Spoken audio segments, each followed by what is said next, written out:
Bonsoir à tous et bienvenue sur la chaîne toujours proche des populations. Vous faites le bon choix. Voici les titres de votre journal. L'escale 225 nous conduira ce soir dans le nord-est de la Côte d'Ivoire. Nos reporters nous feront découvrir le Naya, une danse guerrière que seuls les initiés sont habilités à exécuter. Hors de chez nous, la campagne présidentielle bat son plein au Sénégal. Les candidats sillonnent le pays pour présenter leur programme aux électeurs. Merci pour votre fidélité. Place à la rubrique du jour.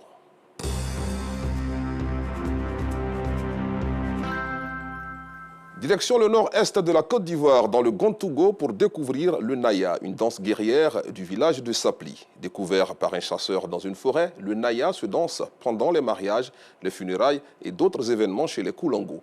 Les tam-tams sont faits à base de canaris et de peau de cabri. Seuls les initiés sont habilités à le danser. Découverte à présent avec nos reporters Assita Diarra, Kader Bachil et Eliane Nguessan.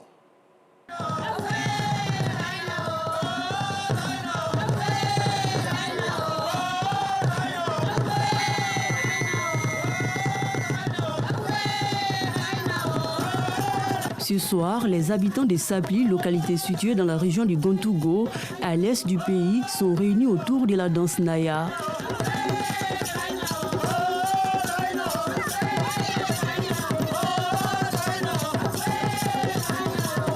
Le Naya est une danse guerrière découverte par un chasseur dans une forêt. Le chasseur, il est en brousse, il voit les génies en train de danser. Chaque fois, il va, il les surveille. Chaque fois, il va, il les surveille. Et il est venu maintenant à dire à sa maman que ouais, j'ai vu une danse en brousse là-bas avec les génies, mais je voulais envoyer au village. Sa maman dit d'accord. Et en allant chercher maintenant, il est parti avec sa maman. C'est pourquoi on dit Naya, Nayave. C'est-à-dire ma maman est allée aussi. Ces danseurs rendent hommage au chef du village de Sapli avant de se lancer à fond dans la danse. Un geste qui n'est pas anodin.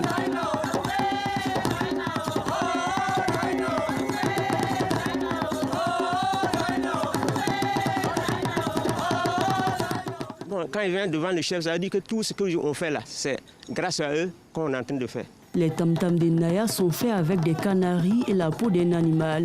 Seuls les initiés sont habilités à les battre en vue de produire de bonnes sonorités.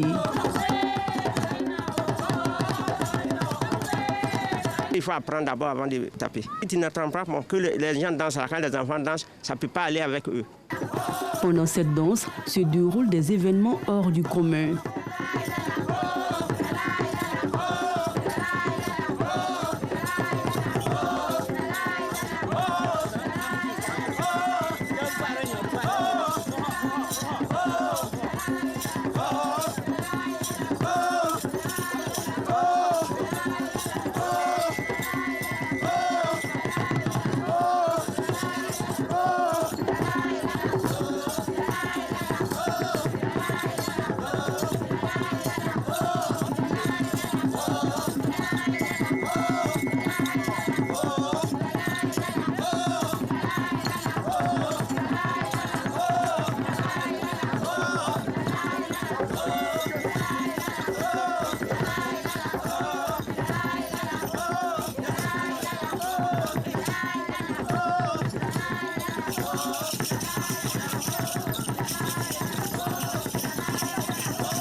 Comme cette calebasse remplie de boissons qui ne peut être renversée.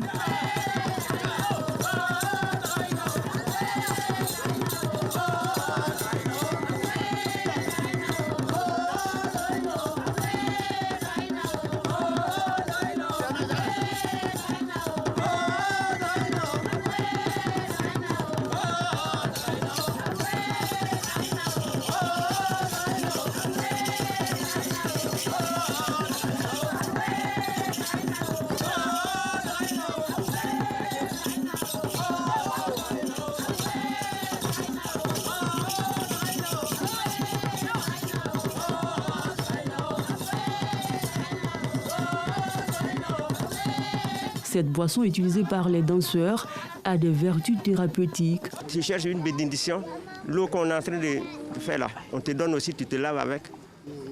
Bon, si tu es malade aussi, bon, on te donne. Lors de cette rencontre culturelle, les guerriers font la promotion de l'unité et la solidarité à travers une danse magique.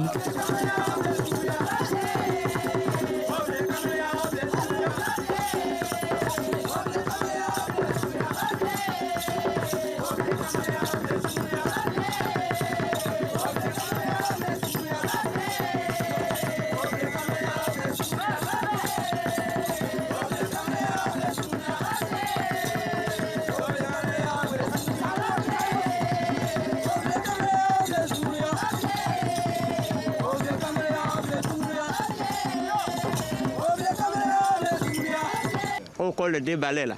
C'est-à-dire vous êtes soudés, donc il n'y a pas de chose. Seuls les initiés peuvent danser les nayas.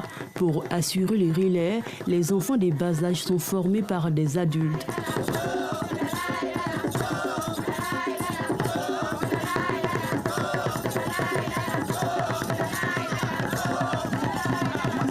C'est une danse que nous voulons pérenniser, mais vous avez constaté des gamins qui ont commencé déjà à apprendre cette danse-là, c'est-à-dire que la relève est assurée. Et ce que nous souhaiterons désormais, que cette danse soit dans le patrimoine de l'UNESCO. Pour éviter les mauvais sorts et se protéger de tout danger, ces guerriers portent des vêtements et des chapeaux de protection. Nous, on danse là, il y a des gens là, ils peuvent faire mal à nous. Voilà, si tu portes ça là, quelqu'un ne peut pas faire quelque chose pour rentrer. Ça là, c'est médicament, chapeau là. C'est pas tout le monde qui porte ça. Si tu ne peux pas danser notre danse là, la personne ne peut pas porter aussi. Si tu portes ça là, souvent, tu vas avoir un mot de test. Mais peut-être tu peux gagner plein de têtes aussi. Ces danseurs bénéficient du soutien des femmes du village.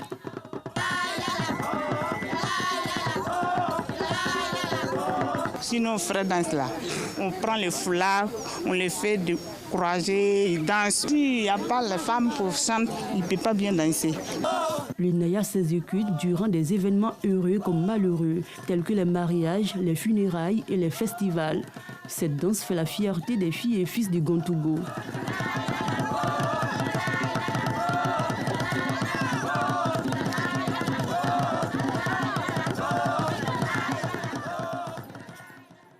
Le naya, une danse qui prouve une fois de plus que le patrimoine culturel et artistique de la région du Gontougo est riche et varié.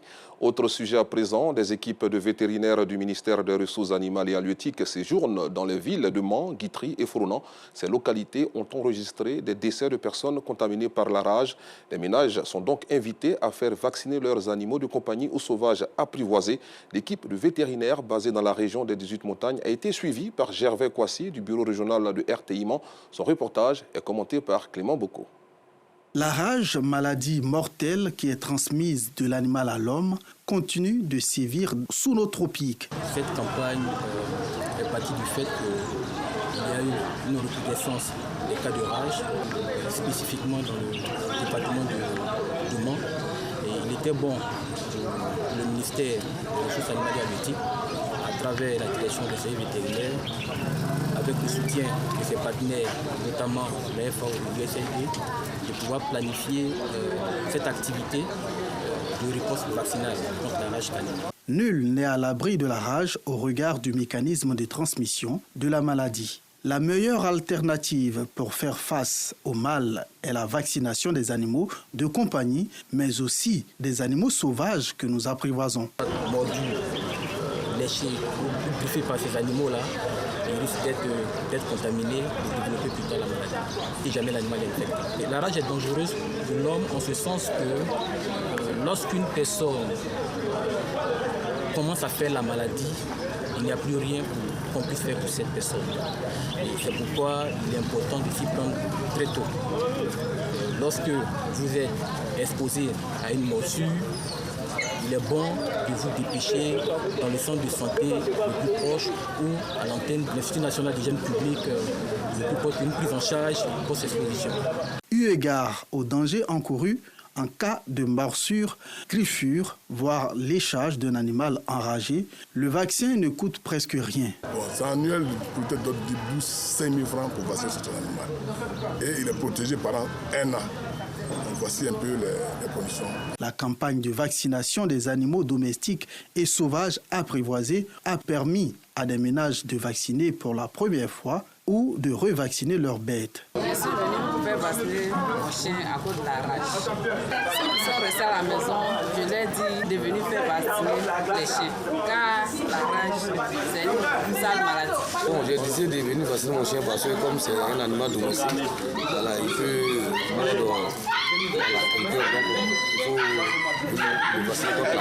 Dans toutes les localités du pays, il existe des points de vaccination des animaux domestiques et sauvages apprivoisés.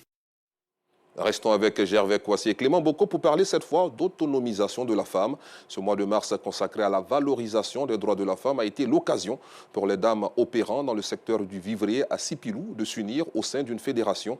La présentation de cette structure a eu lieu récemment en présence des autorités administratives, chefs traditionnels, guides religieux et cadres du département de la région de Tomboui. Unis, on est plus fort. Les femmes opérant dans le secteur du vivrier dans le département de Sipilou l'ont si bien compris qu'elles se sont réunies au sein d'une association baptisée Fédération de groupements et associations féminines de Sipilou et Yorodougou. La présentation de cette structure et l'investiture de la première responsable s'est déroulée dans une ambiance festive car cela a coïncidé avec la célébration de la Journée internationale de la femme. À Sipilou et Yorodougou, les dames sont de grandes productrices agricoles avec des champs et plantations à perte de vue. Bananes, manioc, riz, igname, mais aussi les spéculations industrielles sont cultivées par ces braves femmes qui malheureusement sont confrontées à des difficultés dont la plus criante est l'évacuation de leurs produits. Nous voulons des financements, nous voulons qu'on puisse nous aider à l'autonomisation de ces braves femmes.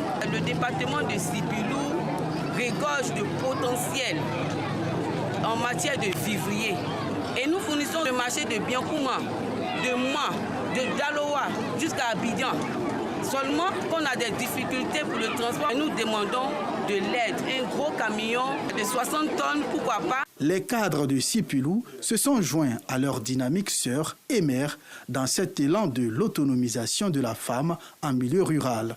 Notre rôle est de venir les encadrer, les diriger et faire en sorte qu'elles puissent véritablement, à travers cette organisation, bénéficier des soutiens du gouvernement, bénéficier des actions de l'État et que véritablement elles puissent également obtenir, profiter des fruits de la croissance partagée que le gouvernement est en train de mettre en place. Les femmes du vivrier de Sipilou et Yorodougou ont choisi comme parrain le président du Conseil économique et social, environnemental et culturel, le docteur Eugène Akaawele, qui n'a pas hésité à les accompagner, quoique n'étant pas présent à la sortie de ses filleuls pour des raisons de calendrier très chargées. Cependant, il s'est fait représenter. Il faut dire que sous l'ère du président Alassane Ouattara, les femmes sont gâtées.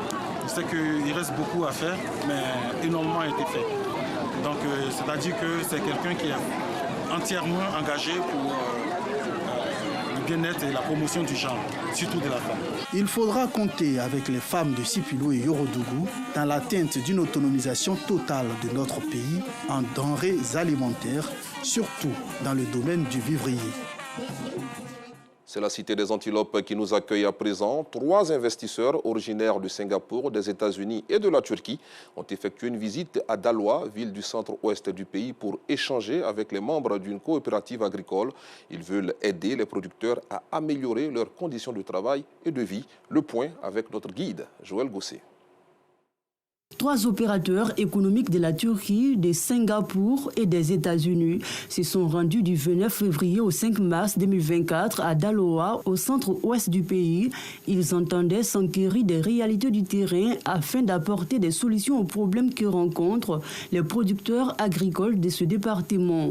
Durant 5 jours, ils ont visité les sections de leur hôte, une coopérative agricole, dans les différentes localités de la Cité des Antilopes. To learn more about Cela a été un plaisir pour nous, au cours de ces derniers jours, d'en apprendre un peu plus sur les industries du cacao, du café et de la noix de cajou.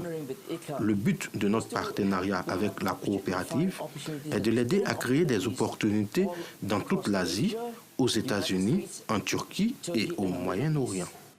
Le responsable de la coopérative hôte, Balamine Koné, a tenu à rappeler que dans l'exécution des actions de ses partenaires, l'accent sera mis sur un programme de durabilité efficace. Ces partenaires ayant vu ces réalités ont bien compris, n'est-ce pas, par eux-mêmes, de façon factuelle, n'est-ce pas, quel est le modèle de collaboration que nous pouvons avoir. Échange de technologies et dans un temps très record, pouvoir même prétendre à transformer nos matières premières en produits semi-finis et pourquoi pas finis, dans le bon sens de pouvoir permettre à nos membres de pouvoir avoir la plus-value sur toute la chaîne. Les opérateurs économiques se sont dit prêts à appuyer la coopérative hôte en matière de lutte contre les maladies des cacaoyers et de nouvelles technologies pour aider les producteurs à accroître leur production ainsi que leurs revenus. Et puis, ils veulent être consultés pour toutes les décisions qui ont un impact direct sur la vie des populations. Eux, ce sont les acteurs de la société civile. C'est pourquoi ils se concertent régulièrement pour débattre des questions d'actualité dans le pays. Lors d'une conférence de presse, ces organisations ont fait cas de leurs préoccupations concernant le déguerpissement des populations du district d'Abidjan et d'autres sujets. Les détails avec Clément Bocou. La plateforme des acteurs non étatiques pour le développement de la Côte d'Ivoire, PANEDSI, en conclave pour réfléchir à des questions d'actualité en Côte d'Ivoire. Ces acteurs de la société civile souhaitent prendre part aux échanges pour une synergie d'action avec les décideurs. Nous sommes un cas de concertation et nous aimerons qu'on nous associe par moment à des questions d'intérêt public pour que nous puissions débattre des sujets qui concernent nos populations où nous agissons pour leur bien-être. Les membres du PANEDSI se réunissent tous les mois pour débattre des problématiques d'intérêt général. Un mot de culture dans cette édition avec cet hommage rendu à un illustre écrivain et homme politique ivoirien. 9 mars 2019, 9 mars 2024, 5 ans que Bernard Bilin Dadié n'est plus. Qualifié d'immortel des arts, il a écrit une vingtaine d'ouvrages et plus de 400 essais littéraires. Et pour l'anniversaire de son décès, Afisiata Karamoko Dosso, journaliste et auteur du documentaire intitulé Bernard Dadié, le géant de la littérature ivoirienne, lui rend hommage à travers une dédicace dans la commune de Cocody. Plus de détails avec Davis Oyo. Bernard Bilin Dadié, écrivain, poète, académicien et homme politique, a marqué son temps. 5 ans après son décès, ses œuvres continuent de faire des émules. Illustration avec un établissement de la commune de Cocody. Ici, les élèves récitent à l'unisson son poème « Je vous remercie mon Dieu », extrait de La Ronde des Jours, œuvre parue en 1956. Je vous remercie mon Dieu de m'avoir créé noir, d'avoir fait de moi la somme de toutes les douleurs qui sont sur ma tête. Le monde. Pour marquer d'une pierre blanche cette commémoration, Afisiata Karamoko Dosso, journaliste, auteur du documentaire illustré Bernard Dadié, le géant de la littérature ivoirienne, paru en avril 2019, entretient ses préadolescents sur la vie de l'écrivain centenaire. Alors nous avons décidé de consacrer une œuvre à Bernard Dadié pour lui rendre déjà un hommage, mais surtout parce que l'homme aura marqué la vie de la Côte d'Ivoire. Bernard Dadié, c'est 103 ans de vie sur Terre. Il aura vécu les 3 années charnières de la Côte d'Ivoire, notamment la période précoloniale. Il s'est battu, il fait partie des personnalités qui ont œuvré pour l'indépendance de la Côte d'Ivoire. Et après cette période importante, il a mis son savoir-faire, sa passion pour la littérature au service de la Côte d'Ivoire, ce qui a fait de lui plus tard le ministre de la Culture. Et ça, pour nous, c'est à saluer. C'est un modèle. Il faut permettre aux jeunes générations de le connaître. Bernard Dadié, le géant de la littérature ivoirienne, œuvre de 38 pages, animée et illustrée, rend hommage au père des lettres modernes ivoiriennes. Cet ouvrage plonge par la même occasion le lecteur dans le parcours édifiant de Bernard Bilin Dadié. J'ai retenu que Bernard Dadié était un célèbre écrivain. Il a travaillé pour la Côte d'Ivoire. J'aimerais dire merci à l'auteur qui nous a permis aujourd'hui de connaître l'histoire de Bernard Dadier. Après tout ce que j'ai entendu sur Bernard Dadier, oui, j'aimerais beaucoup être écrivaine. Cette célébration de l'an 5 du décès de Bernard Dadier a servi de prétexte pour sensibiliser les apprenants sur l'amour de la lecture. La lecture est un moyen très efficace pour permettre à l'enfant non seulement de se cultiver, mais de se préserver de certains fléaux. Bernard Dadier, le géant de la littérature ivoirienne, est inscrit sur la liste des ouvrages recommandés par le ministère de l'Éducation nationale et de l'alphabétisation. Ce documentaire illustré confirme la grandeur de l'homme des lettres et immortel des arts. Belle initiative de notre collègue Afisiata Karamoko Dosso. Bernard Dadier est connu pour ses poèmes et ses chroniques qui ont marqué la littérature ivoirienne et africaine. De l'autre côté de la frontière nord de notre pays, au Mali, les autorités ont récemment dissous plusieurs associations, parmi lesquelles l'Observatoire des élections et de la bonne gouvernance, Kaoural Renouveau ou encore la CEMAS de l'imam Mahmoud Diko. Dans un communiqué diffusé le 13 mars dernier, le Bureau des droits de l'homme des Nations Unies exprime son inquiétude et demande à Bamako de protéger l'espace civique et de permettre aux organisations dissoutes de reprendre leurs activités. Restons dans la sous-région pour terminer. La campagne présidentielle bat son plein au Sénégal. Les candidats sillonnent le pays avec leur caravane pour présenter leur programme aux électeurs en vue du scrutin du dimanche 24 mars prochain. Mettre en place une banque des femmes, investir dans l'université ou encore inciter des jeunes à devenir agriculteurs. Des candidats mettent en avant une mesure emblématique de leur projet. Merci d'avoir suivi cette édition. Bon week-end sur RTI2.